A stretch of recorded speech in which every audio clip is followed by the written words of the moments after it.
Odată, într-un regat îndepărtat, trăia o prințesă numită Ava. Era cea mai frumoasă și mai bună prințesă din toate regatele și toți cei care o cunoșteau o iubeau. Într-o zi, o furtună puternică a lovit castelul prințesei Ava, rupând toate ferestrele și ușile. Prințesa era înspăimântată și nu știa ce să facă. Dar apoi a venit o altă prințesă, pe nume Natalia, și i-a oferit ajutorul ei.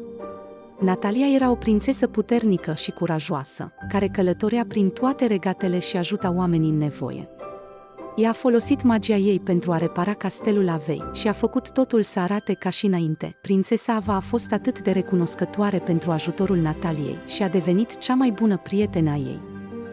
Împreună, cele două prințese au petrecut multe zile minunate și au avut aventuri uimitoare în toate regatele din jur. Astfel, prințesele Ava și Natalia au învățat că, indiferent cât de frumoase sau puternice sunt, încă au nevoie uneori de ajutorul altora.